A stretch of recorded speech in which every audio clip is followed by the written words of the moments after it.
Hello and welcome to today's webinar, how Atlassian is upleveling data scale and flexibility while increasing the value of existing IT initiatives.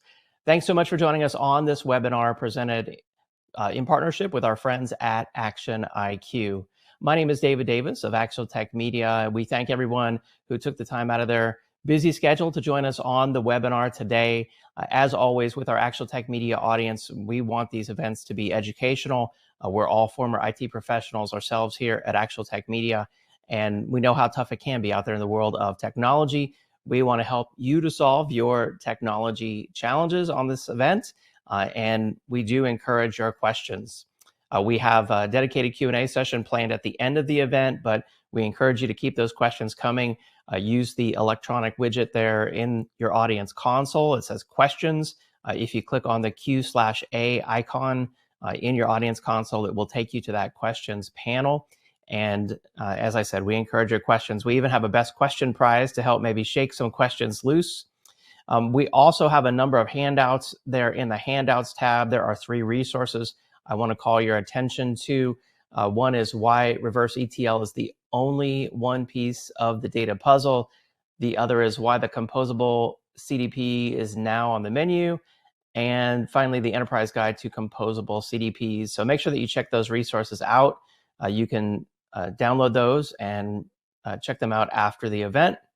And then finally, at the end of the webinar today, I'll be announcing the winner of our Amazon $300 gift card prize. If you're watching this on demand, of course, that drawing has already occurred. The prize terms and conditions can be found right there in the handouts tab of your audience console. And then, as I mentioned, we also have a best question prize for a $50 Amazon gift card. Of course, you have to ask a question to be entered into that prize drawing and then meet the Actual Tech Media prize terms and conditions as well. We will contact the prize winners after the event. All right, with that housekeeping out of the way, it's now my pleasure to bring on today's expert presenters. Welcome to Edouard Servan-Schreiber, who is a Vice President of Enterprise Architecture at ActionIQ, and Sravan Gupta, Senior Manager for Go-to-Market Systems at Atlassian. Edouard and Sravan, it's great to have you on the event today. I'll hand it off to you. Take it away. Okay. Thank you for joining us here. And you are all in the audience privileged to have Sravan with us, who is dealing with very complex, interesting systems that we are probably all using individually. So we wanted to talk about the modern composable customer experience stack and how it's used and leveraged at Atlassian. So I've been at ActionIQ. I'm in the data world. I'm the enterprise architect at ActionIQ, and I have about 2 decades of career in data warehousing and how to leverage data for customer systems. Sravan, would you like to introduce yourself?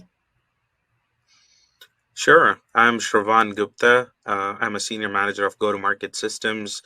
Been with Atlassian for 3 years now and live in the SF Bay Area. Great. So we wanted to start by describing how the market is evolving for the data layers and how they are used for go-to-market systems, right? We have seen, of course, data warehouses for a long time, but now the data warehouse is moving to the cloud, and the trend is accelerating, where the data warehouse going to cloud systems in order to make sure that they can be used by ever more systems with very disparate level of needs, which are very difficult to orchestrate, and therefore it's the cloud system with their elasticity are able to handle these very numerous workloads coming around. And the reverse ETL trend, where once you have everything in a data warehouse and all of the systems within the customer and with the customer environment and outside of the customer environment with all the cloud vendors being around, the data needs to go to all these systems, and there is now an increasingly complex mechanisms to move data to all these destinations.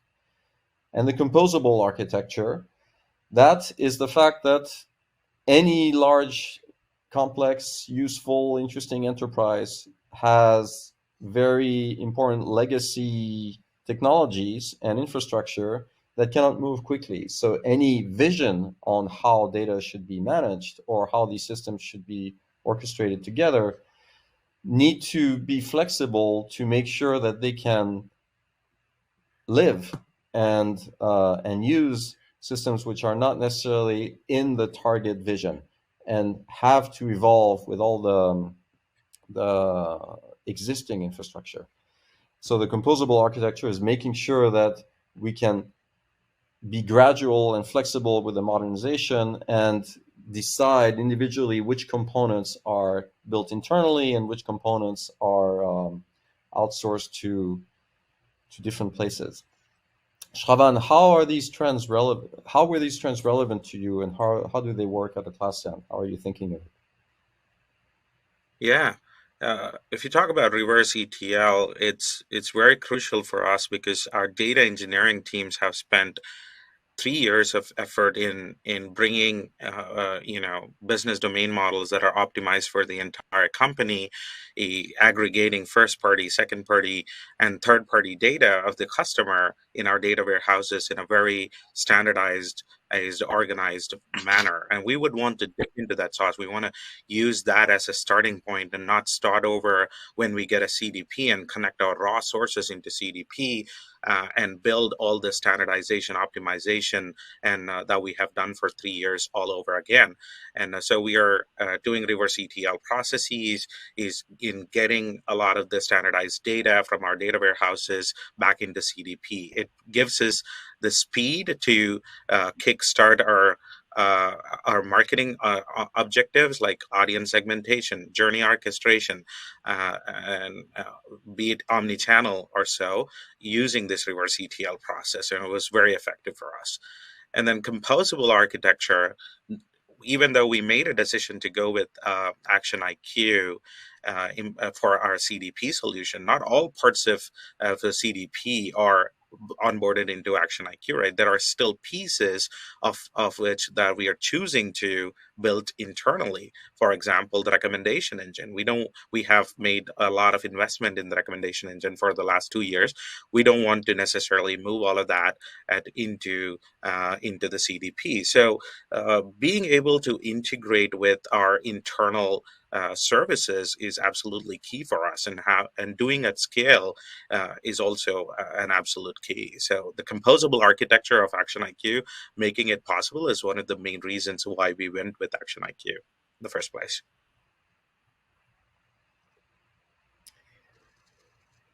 Great, thank you. Let's talk about a little bit the customer experience stack. So we see this in this layered cake, right? Where you have the data lake, which increasingly is going to be the centralized cloud data warehouse that we find at customers, and then the enterprise level security, just to make sure that this data layer, whether we take data on your behalf or whether it is your data, needs to be perfectly secure within, of course, security that is at the level that you need. A compute layer that is dedicated for the go-to-market systems and all of the campaigns that you're trying to execute on.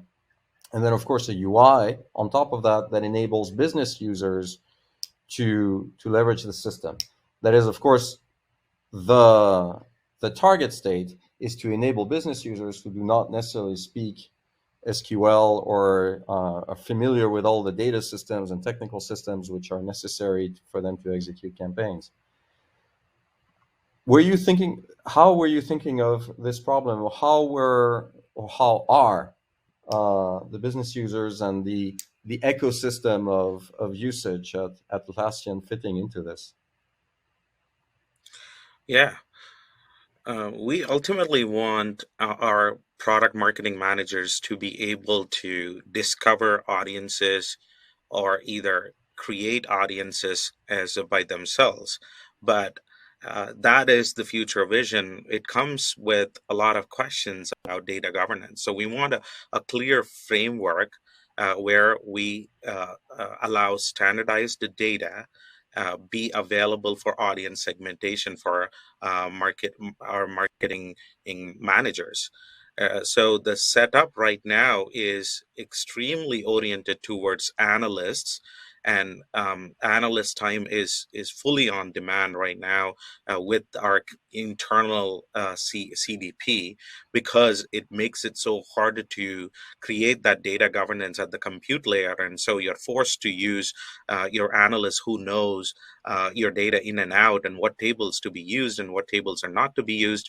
And when we want to scale this to our product marketing managers and make it as self-sufficient as possible, that was a big bottleneck.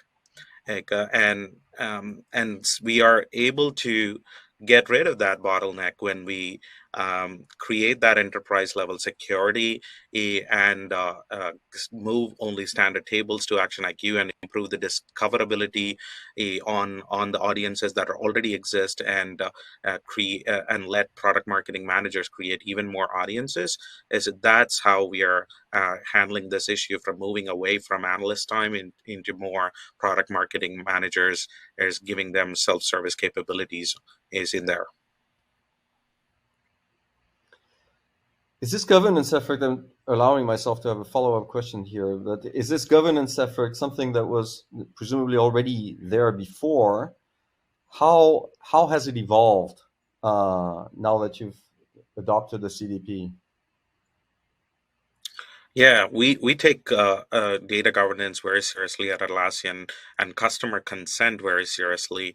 We have a centralized system where all customer consent is collected and managed internally, and that's the reason why integration in real time and batch with that internal consent management platform is very crucial. And there were some scalability issues with integrating and getting all the latest consent from our customers as with our internal CDP, which has also helped since we implemented ActionIQ with that scale, is to be able to sync this consent in more batch and real-time fashion, and into the ActionIQ platform, and actually respect at the RTBF and CCPA and GDPR aspects of our data within the ActionIQ platform. And more than that, at saturation of sending a certain number of messages across all our channels is also pretty important to us. We don't want to dilute the impact of a message that we want to send out. So connecting all the email engagement data and engagement data from our other channels back to ActionIQ, and using that to govern and our journeys is and exit people who are already targeted for the same message. This is in essence, it's frequency capping. And, so doing ActionIQ is actually helping us as to do all of these data governance aspects that we were not able to in the past. Awesome, thank you. You, in your years at Atlassian, you've gone through quite a journey in terms of the overall architecture of the systems that you've enabled. We'd really appreciate hearing how, I'll drive for you the build of this, but we really appreciate hearing the story you have to tell there. Apparently it starts with an expansion of the market, right? Yeah, absolutely. So we at Atlassian, we target at the teams mainly, even if they are big part of bigger enterprise companies. Is we Atlassian wants to deliver team autonomy and team alignment, and right, that those are really key for us internally, as well as what we want to enable for our customers.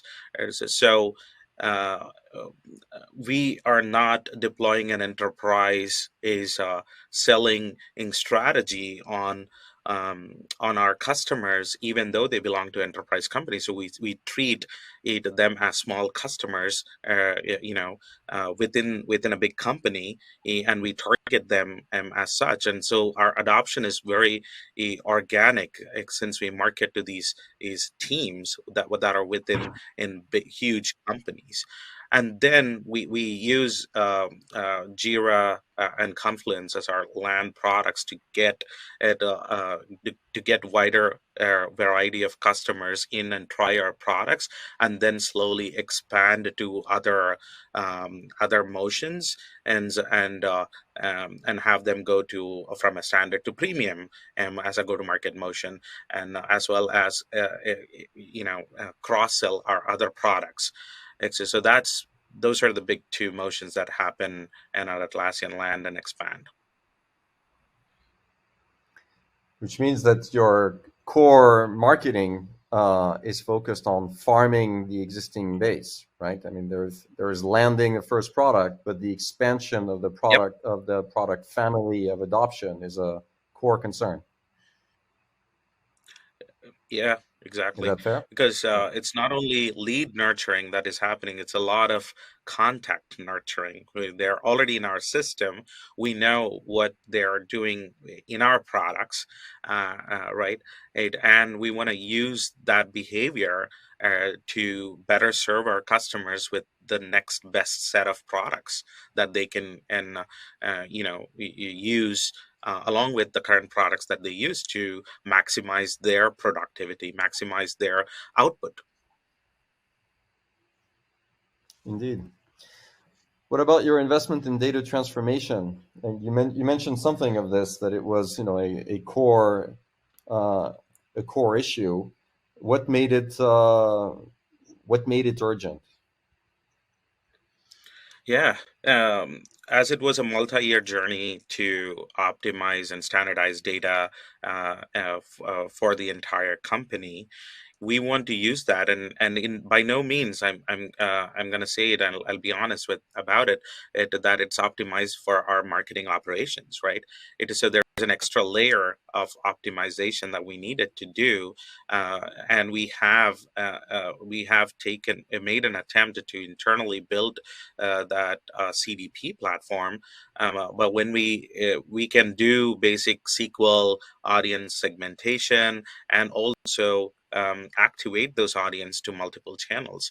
But by no means we are close to orchestrating an omni-channel journey, and give that campaign interface to our product marketers and empower them to truly create and manage an omni-channel journey.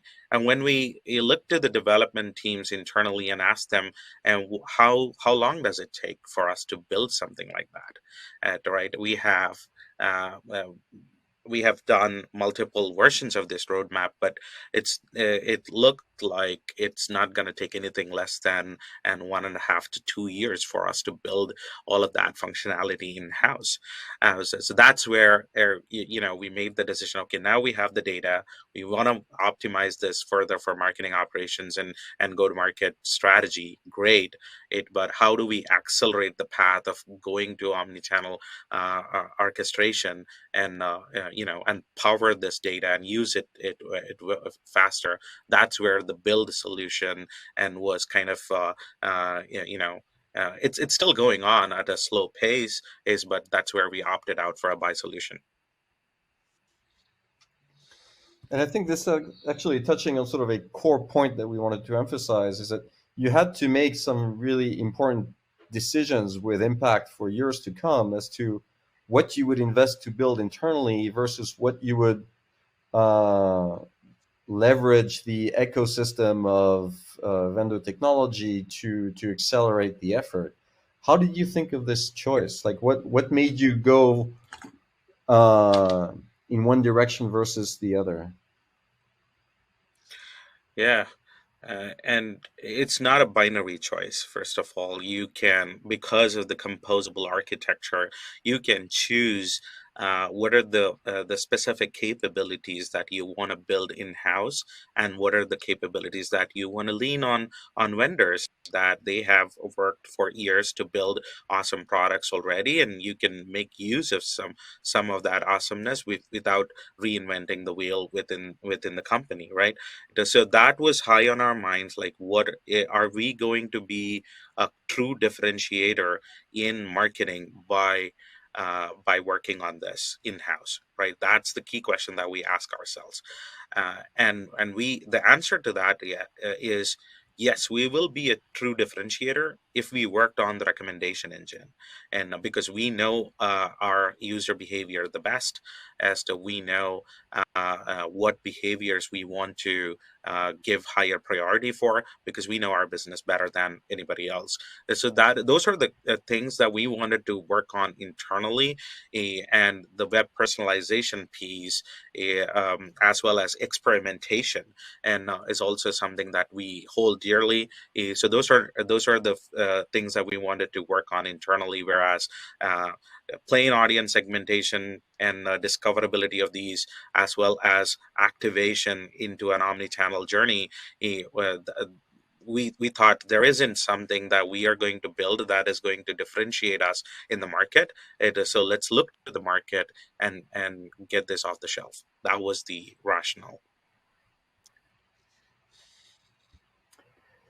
Is there one follow up question to this is,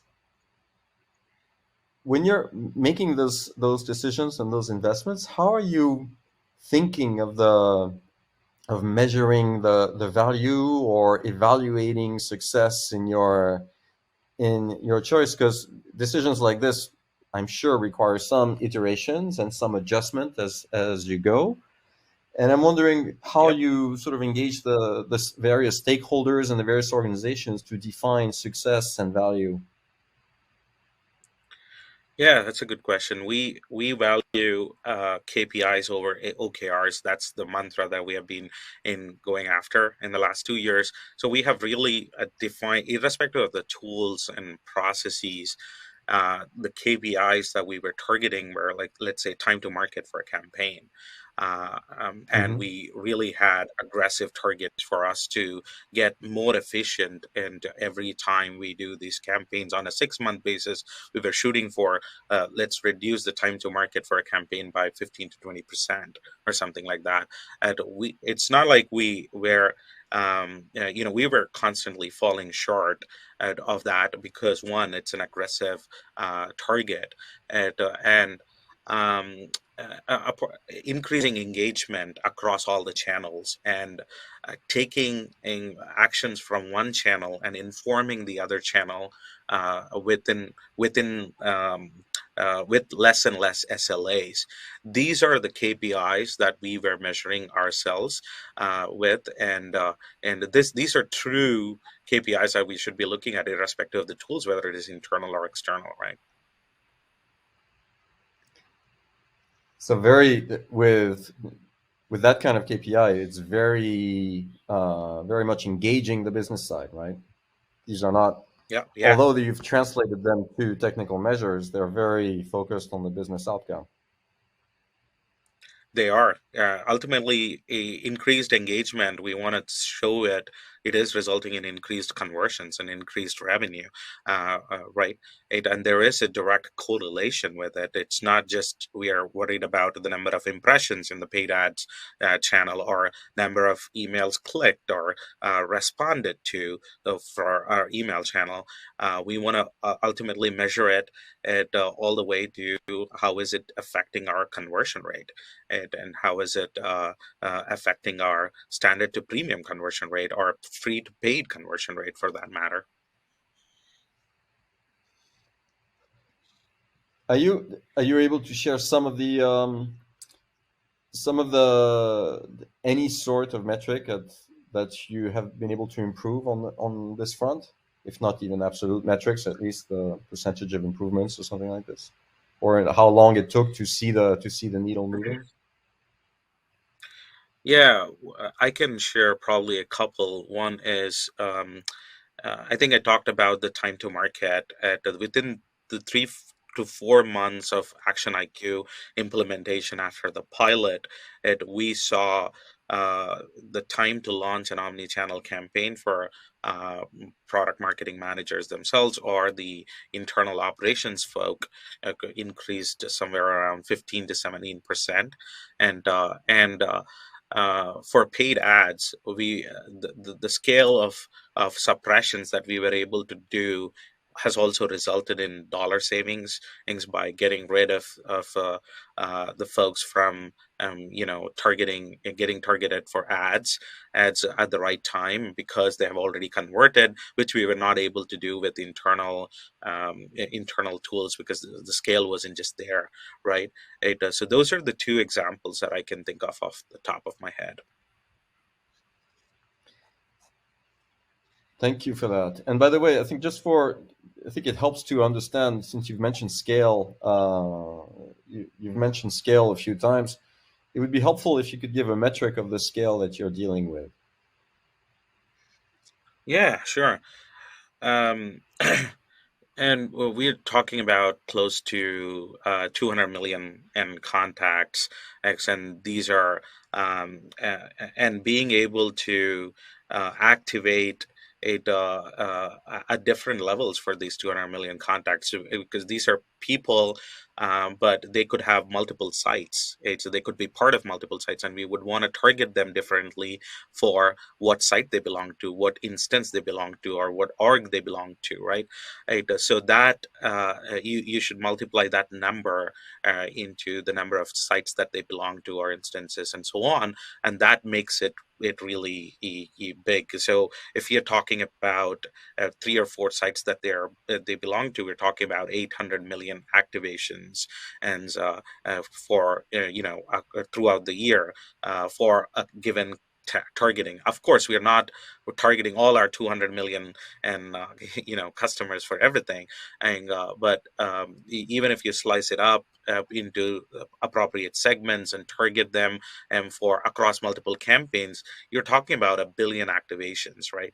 And that's that. I hope that gives a sense of scale.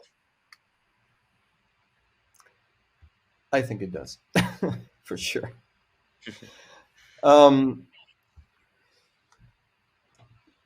there was a couple of topics that we had planned to continue discussing with you and presenting to you. You mentioned how you've thought of evaluating when to look outward for a solution versus develop internally, and I believe the standard you described is, well, are we Atlassian going to have as an organization a real value added versus what the market can provide, right? Do you see?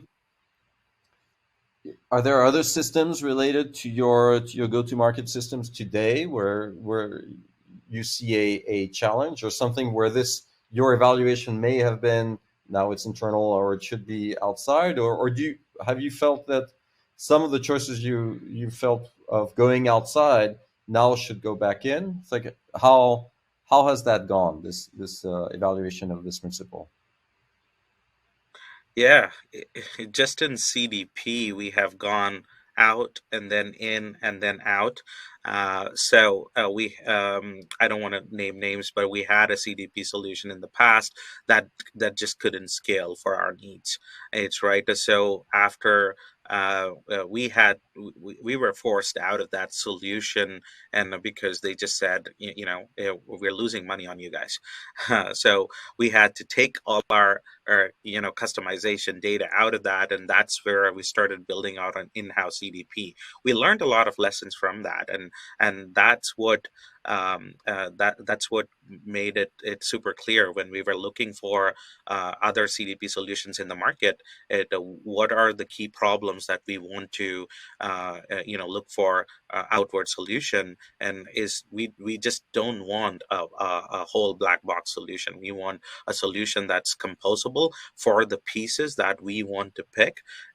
So we are a best of breed architecture here at Atlassian. So we have Salesforces and Adobe's all mixed in together. So So we need something that can gel with internal services, and we have a very build first mentality as well. So we have a lot of internal services, as like the recommendation engine, like the trait enablement and experimentation platform. All of that is internally built. So for those reasons, we looked for systems that can offer an a la carte versus a fully packaged black box solution, and that's where ActionIQ, fit in with that at composable architecture requirement, and mm, and we wanted to get into the system and play with it and see it in action for ourselves rather than just watch the demos.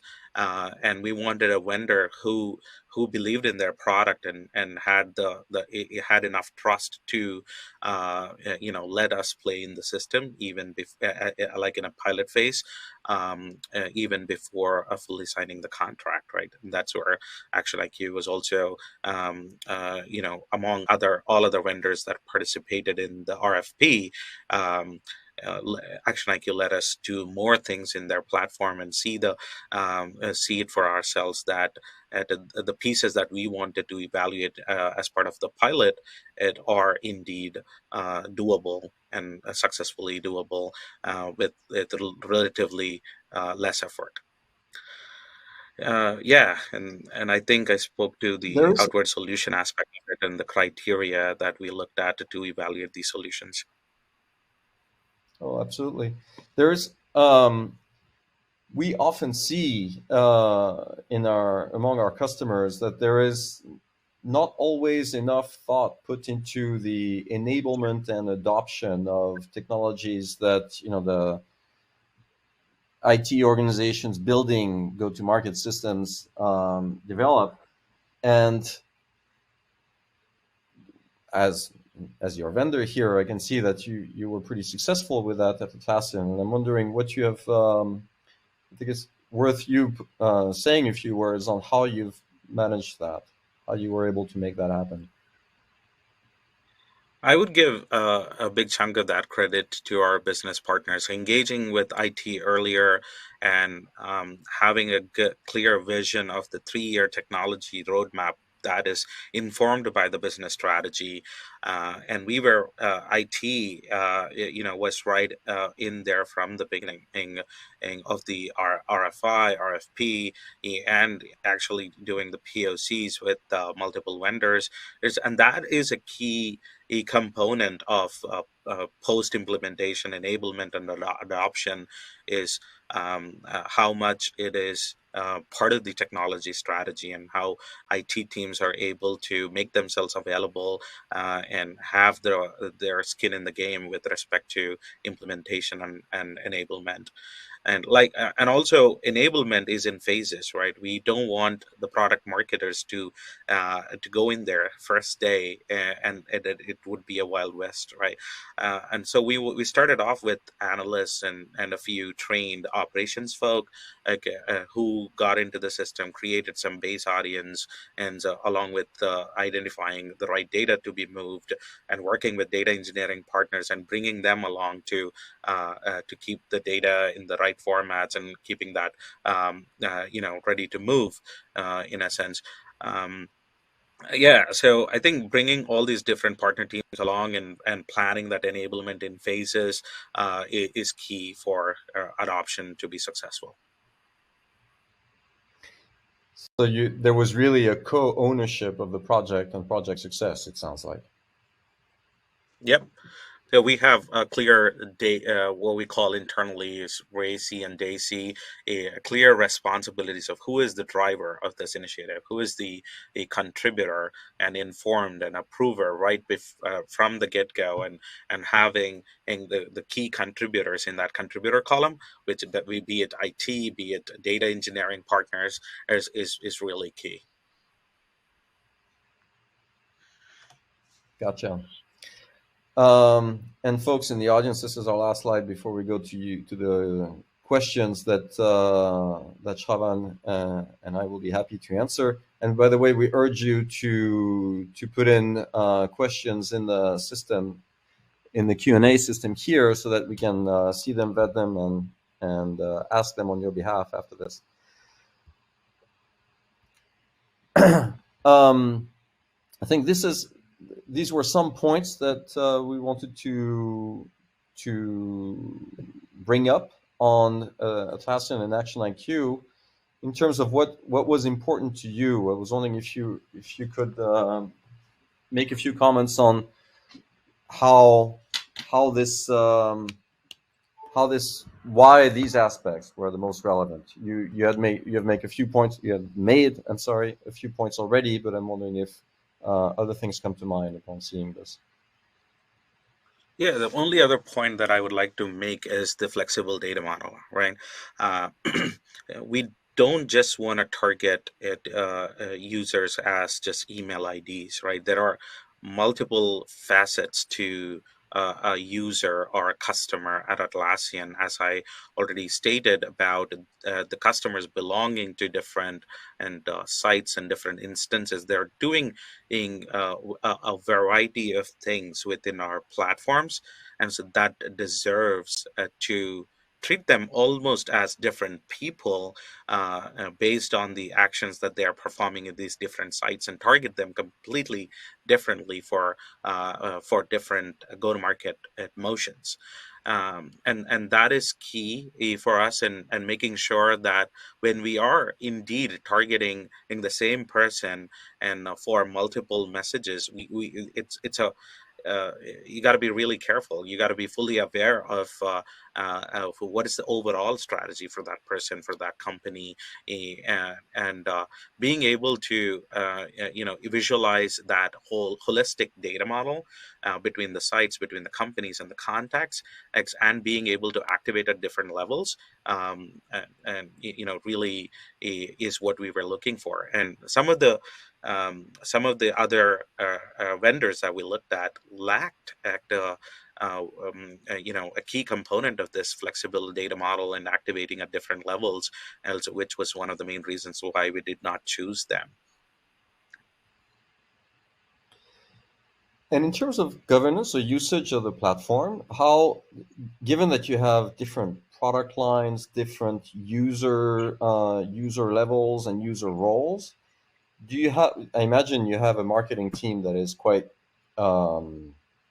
complex in its organization, and how do you govern the way they leverage the application so that they don't step on each other's toes? Yeah, we're using Teams pretty effectively within ActionIQ to control and regulate the amount of data, what kind of data that they look at, and what can they act on, what can they activate. And when we roll out it to other groups, we create playgrounds, if you will, that let them discover some of the audience only and not activate, right? It is so a slow, planned and rollout of features by creating these playground environments, and then getting their feet wet to begin with, and slowly expand their responsibilities and the features that they can use within the platform, is how we have rolled it out to all the different teams, be it different products, be it different verticals. And we have a point A program within Atlassian, which is all about experimentation of new products and rolling them out. So even the plan is to extend an ActionIQ to those teams as well, and because they want to fine tune their messaging starting from alpha, beta stages of the product life cycle, even though they're not even GA products, right? So so using Teams and making the playgrounds, more and more effective on a slow but steady pace is what we have employed as a strategy. Thank you for this detail, Sravan. I think we are ready to enter the Q&A part of this. And I see a first question here that says, what are some tips to manage our regular day-to-day projects with other projects, such as helping to clean up customer databases, especially with all the normal requests we get that can be distracting, which is definitely a concern that I hear very often within our customer base. How do you guys manage this, or how do you personally manage this at Atlassian? Yeah. So we have two different pods running for marketing. One is run the business, and the other one is change the business. And we have clear criteria in categorizing which request is what, and if we have regular cleaning up of customer databases, like we do a Marketo cleanup every quarter. And we do the same thing in Salesforce Marketing Cloud, which are our two marketing automation platforms. So these are categorized as run the business, and the pod, there is a dedicated pod to do this on a regular basis. And we are also looking for automating in every chance that we get in these. In these use cases, so that leaves us a good chunk of time and for us to tackle the transformative things in the change the business pod.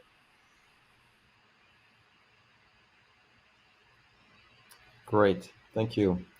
There's another question here, which is, does Atlassian have specific industry use cases they can share or direct me to?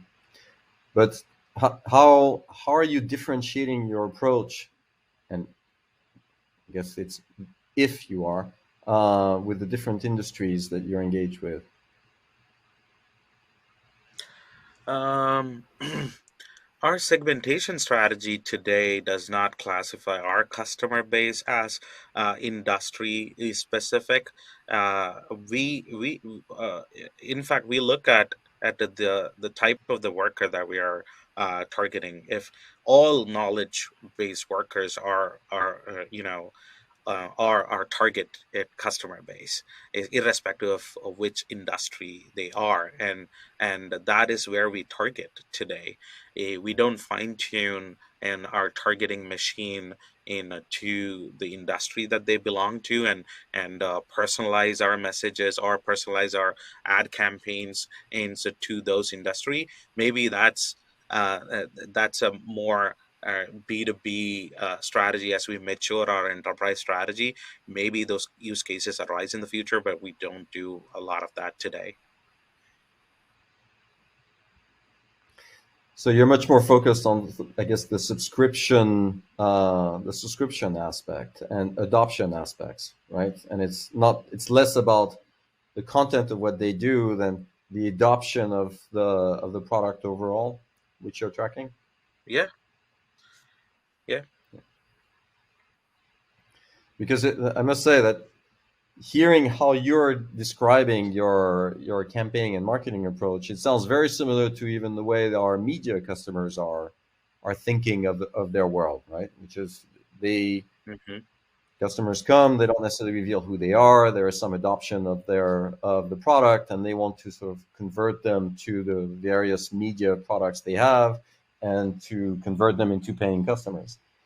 And there is like this a journey deepening into the customer space, and your even the vocabulary you use is interestingly very similar to theirs. But interesting that there is a similarity. I never thought there would be one, but it is very interesting.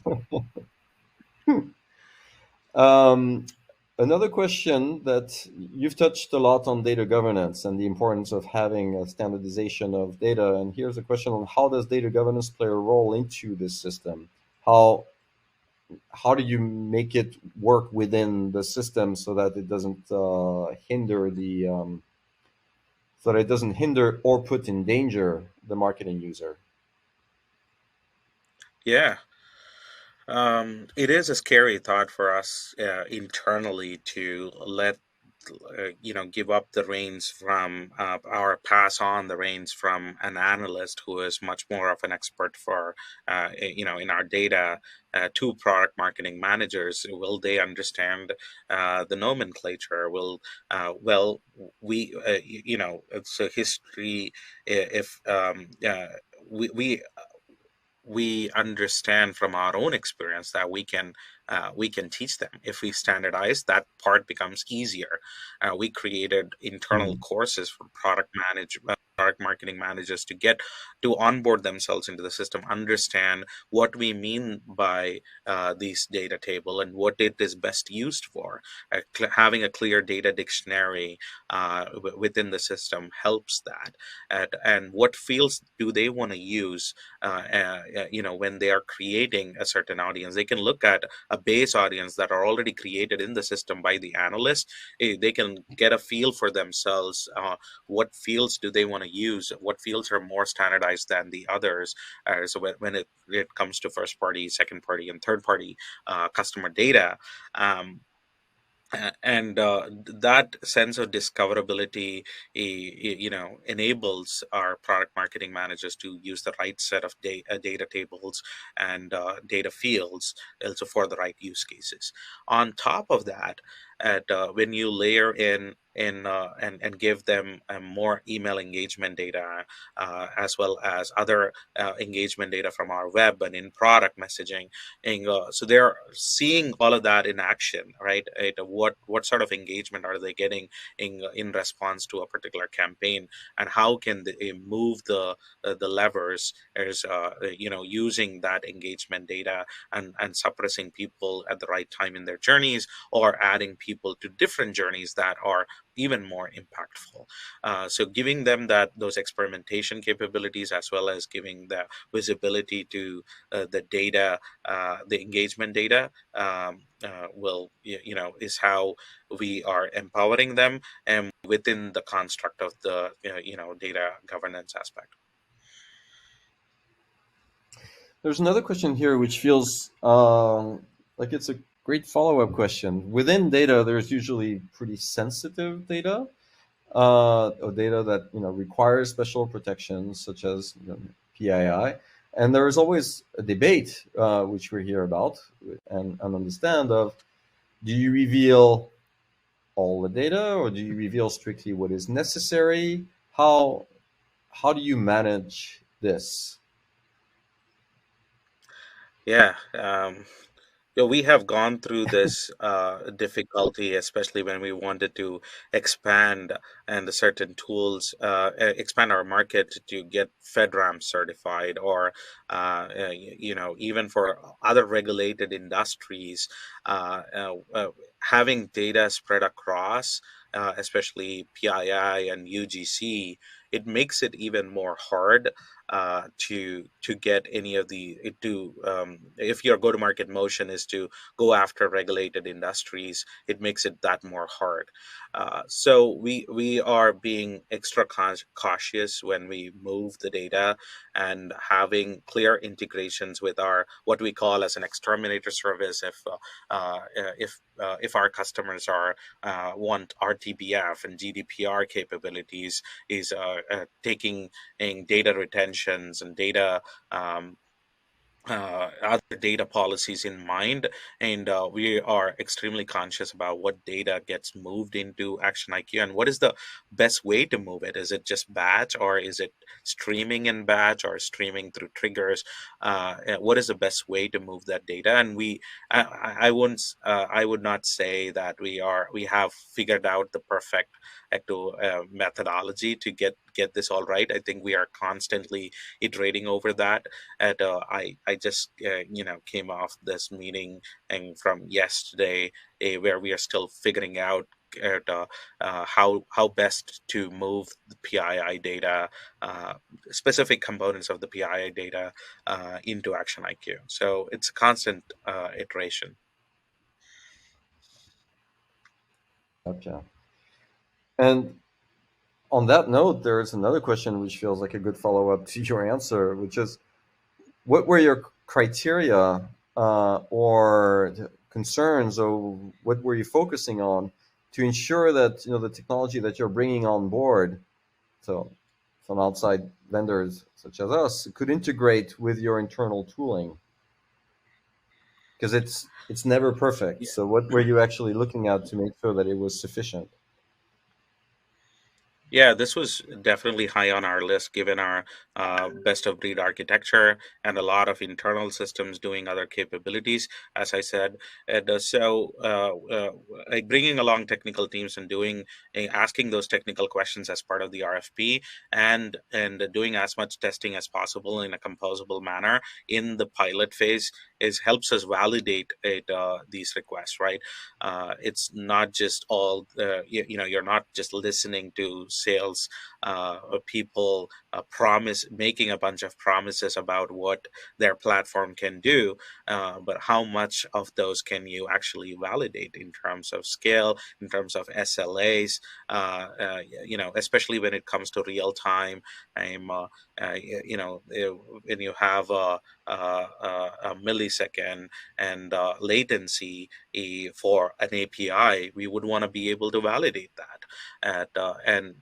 Yeah, since our business teams have brought IT teams along, we had plenty of time to schedule, specific meetings over the security, reliability, and scalability of the platform, and not only ask questions and get answers, but also test them in the playground.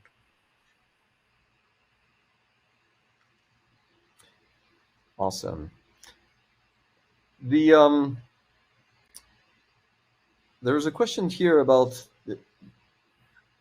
optimizing customer data, which I'm interpreting as customer data is, of course, there is a raw form and there's a transform version, and there's a shape that IT teams always, continually sculpt so that the marketing systems can be even better. Um, and I'm assuming that the marketing team is not is involved, but cannot really give you the full direction that is necessary for this. How are you thinking of this effort, or what are the advice that you can give on this optimization of customer data? Mm, optimizes optimizing for what specifically? Ah, I guess that's a good first question. Probably for the flexibility, the flexibility to the marketing team, right? Yeah.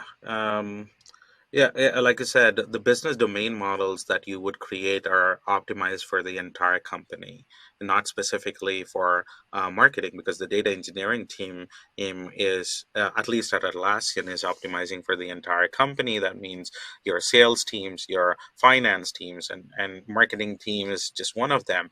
But being in the middle of between the marketing operations teams and the data engineering teams, the martech IT team can strategize further on what is the best next level of optimization that we can do on the data that data engineering team is producing, and uh, and how can we make that ready for targeting. And right, the next layer, which I kind of touched upon, is also being able to activate at different levels is key for marketing, whereas for sales, it doesn't matter to them what they're doing in a specific site or a specific instance as much as it matters to marketing. Or for finance, it probably doesn't even matter what they're already doing. So that as an example there, collecting specific insights from all the different areas that they're acting in, and being able to present that information and at the right level is super key for our marketing to activate us and employ a targeting strategy at that level. I think that's the level of optimization, if you will, that martech IT teams can influence on top of what data engineering produces, which is more like a generic medicine for all.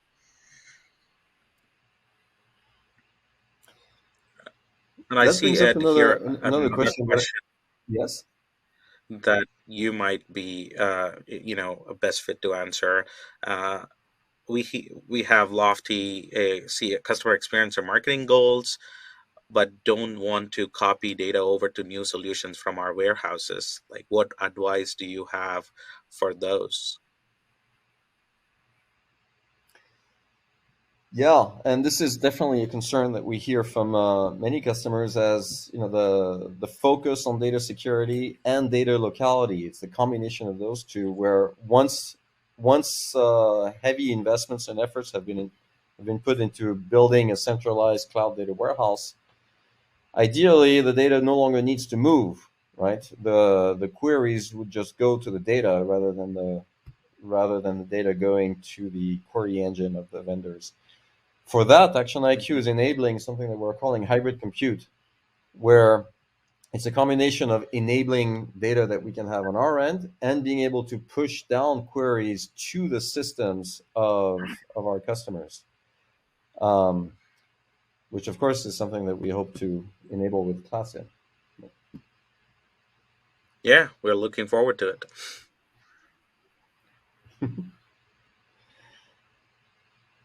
I had a follow-up question, Sravan, for you. There was, a great wisdom from Mike Tyson of all people, that is summed up by everybody has a plan until they get punched in the face. I'm wondering, after all this planning and all this effort, the RFI, the RFP, the deployment, whether there were surprises that are interesting to share here, and post hoc learnings that you would, in retrospect, that you discovered, where in retrospect you're like, if I had known this, I would have taken this more seriously, or I would have adapted the approach. Yeah, for sure. I could think of a couple of them off the top of my head as one, and